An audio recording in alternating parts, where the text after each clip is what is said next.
Peace and love, family. This is the Hope, the HOPE, helping our people elevate YouTube channel. If you're new to the channel, hit that subscribe button. If you're a returner, as I always say, I appreciate you for helping me build this platform. Would be no hope without y'all. But today we're going to go into the uncovering and hidden chapters of American history, a day born out of resilience, sacrifice, and the pursuit of justice. Long before Memorial Day became a national holiday, formerly enslaved African Americans in Charleston, South Carolina, gathered to honor Union soldiers who gave their lives for freedom. This is the story of West Memorial Day, a day of remembrance, pride, and unshakable hope for the better future. Let's dive into how former slaves transformed pain into purpose and ensured the legacy of those who fought for liberation would never be forgotten. Without holding y'all, we're going to jump straight into it.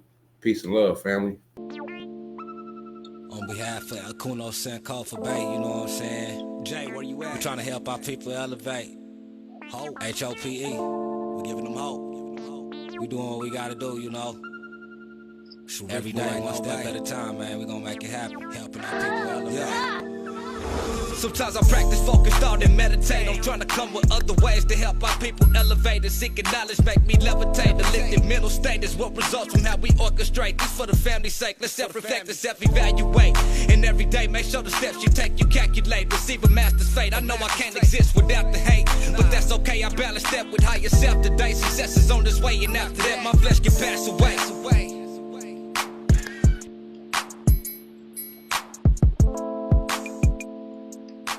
Was Memorial Day created by former slaves to honor Union war deads? This is going to be an article from the Snopes website. So the claim is Memorial Day began a May 1865 ceremony held by former slaves to honor Union war deads. Let's get into what's true. In May of 1865, free black residents of Charleston reburied dead Union prisoners of war and held a cemetery dedication ceremony. What's false? The May 1865 event was not the origin of the modern Memorial Day observance. The custom of holding observances to remember and honor those who gave their lives in military services goes back many hundreds, if not thousands of years. In the United States, that custom has long since been formalized in the creation of Memorial Day, formerly known as Decoration Day, a federal holiday observed on the last Monday in May to remember the men and women who died while serving in the United States Armed Forces. Traditionally, every year the President of the United States, or in his absence, another high-ranking government official, visits Arlington National Cemetery on Memorial Day to honor all those Americans who have died in military services to their country or participating in a symbolic wreath-laying ceremony at the Tomb of the Unknowns. A little know your history fact. Memorial Day was started by former slaves on May 1st, 1865 in Charleston, South Carolina to honor 257 dead Union soldiers who had been buried in a mass grave in a Confederate prison camp. They dug up the bodies and worked for 2 weeks to give them a proper burial as gratitude for fighting for their freedom. They then held a parade of 10,000 people led by 2,800 black children where they marched, sang, and celebrated. In a formal sense, the modern Memorial Day originated with an order issued in 1868 by Magistrate General John A. Logan, the Commander-in-Chief in the Grand Army of the Republic, for the annual decoration of war graves. 3 years after the Civil War ended, on May 5th, 1868, the head of an organization of Union veterans, the Grand Army of the Republic, established Decoration Day as a time for the nation to decorate the graves of the war dead with flowers.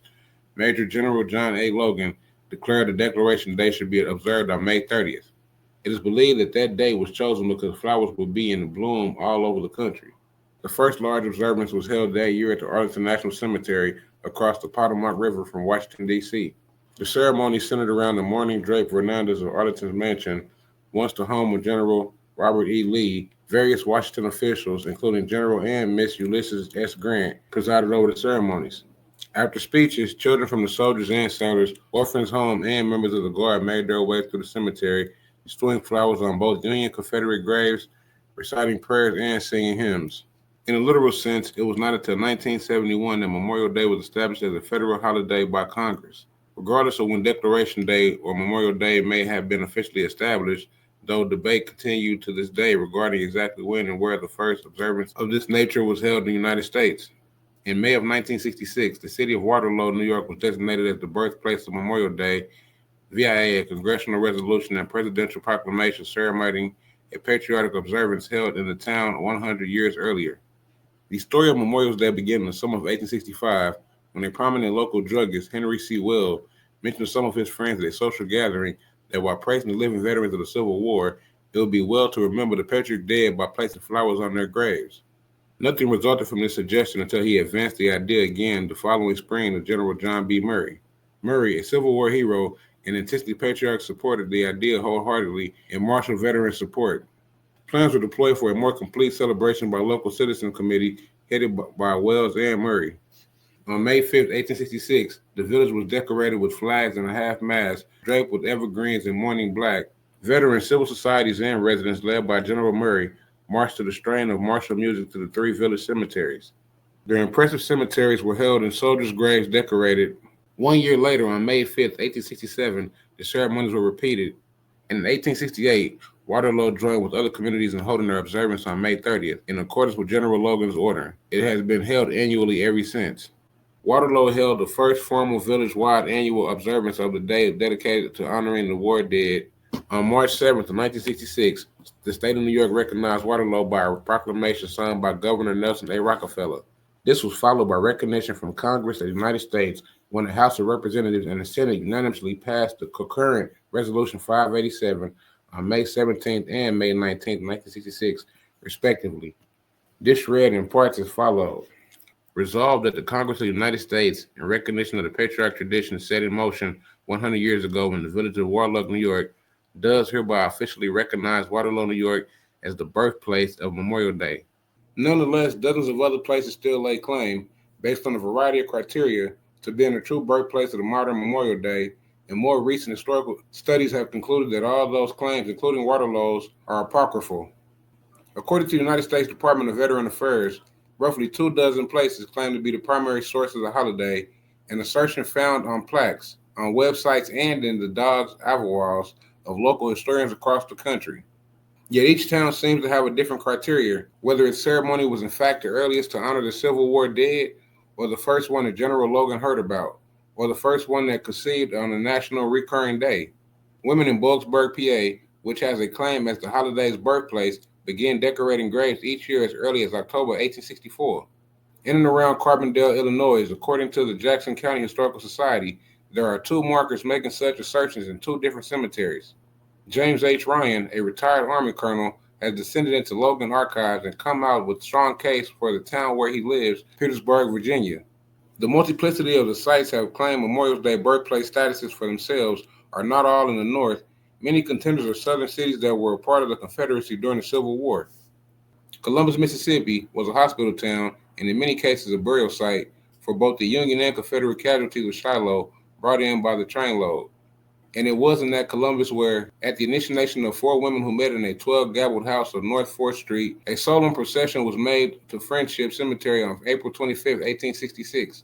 As the story goes, one of the women spontaneously suggested that they decorate the graves of the Unions as well as the Confederate dead, as each grave contained someone's father, brother, or son.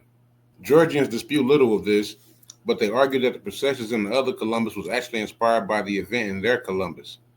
Professor Richard Gardner had lived here for only a few years, but he had joined with the account named Daniel Belware, an avid history sleuth originally from Detroit, and together they have written an academic paper making a case from Columbus, Georgia.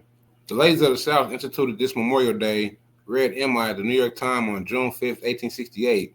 They wished to annoy the Yankees and now the Grand Army of the Republic, and from no worthy motive, have determined to annoy them by adopting their plan of commemoration.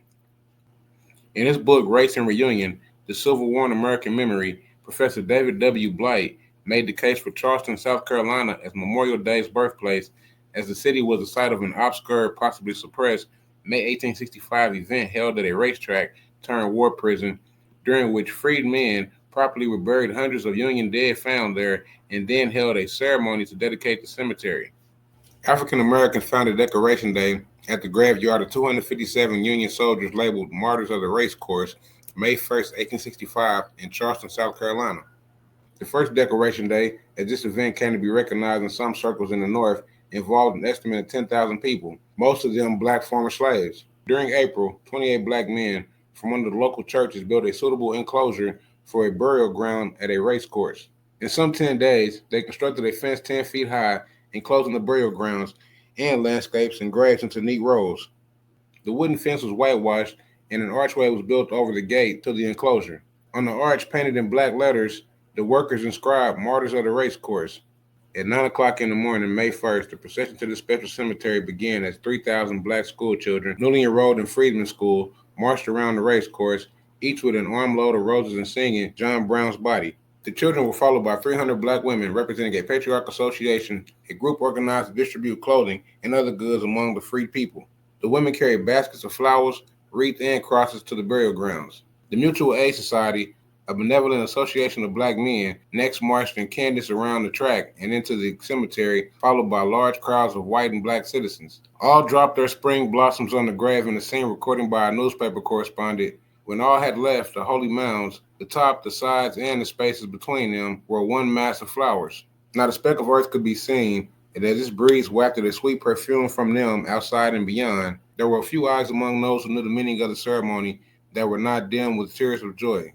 While the adults marched around the graves, the children were gathered in a nearby grove where they sang America, We Rally Around the Flag, and Star Spangled Banner. The official dedication ceremony was conducted by the ministries of all the black churches in Charleston. With prayers, the reading of the biblical passages, and the singing of spirituals, black Charlestons gave birth to the American tradition. In doing so, they declared the meaning of the war in the most public way possible, by their labor, their words, their songs, and their solemn parade of roses, lilacs, and marching feet on the old planters' race course. After this dedication, the crowd gathered at the racecourse grandstand to hear some 30 speeches by Union officers, local black ministries, and abolitionist missionaries. Picnics ensued around the ground, and in the afternoon, a full brigade of Union infantry, including colored troops, marched in double columns around the martyr's grave and held a drill on the infield of the racecourse. The war was over, and Memorial Day had been founded by African Americans in a ritual of remembrance and consecration. Although contemporaneous accounts from the Charleston Daily Courier described the documents in 1865 ceremony that took place there, and the event was one of the earliest known observations similar to what we would now recognize as Memorial Day. Whether it was true, the first such ceremony, and what influence, if any, it might have had on later observances are still matters of contention. Professor Blight termed it the first Memorial Day because it predated most of the other contenders, but he noted he has no evidence that it led to General Logan's call for a national holiday in 1868. I'm much more interested in the meaning that's being conveyed in that incredible ritual than who's first, he said. In their 2014 book, The Genesis of Memorial Day, Dr. Richard Gardner and Daniel Bellware concluded that the credit of the origins of Memorial Day should likely rest with a group of women in Columbus, Georgia, known as the Ladies of Memorial Association, who began in 1866, held an annual observance originally called Memorial Day, then subsequently referred to it as Confederate Memorial Day. After referenced above, Northerners co-opted the event in 1868 and established their own Memorial Day. So I want to say, if you made it this far, family, I want to say peace and love to you. Thank you for watching. If you enjoyed this look on history, don't forget to give this video a like and share with others. And let me know your thoughts in the comments below. For more fascinating stories and insights, be sure to subscribe and hit that bell icon so you won't be missed out on the update. And I'll see y'all in the next video, family. Peace and love.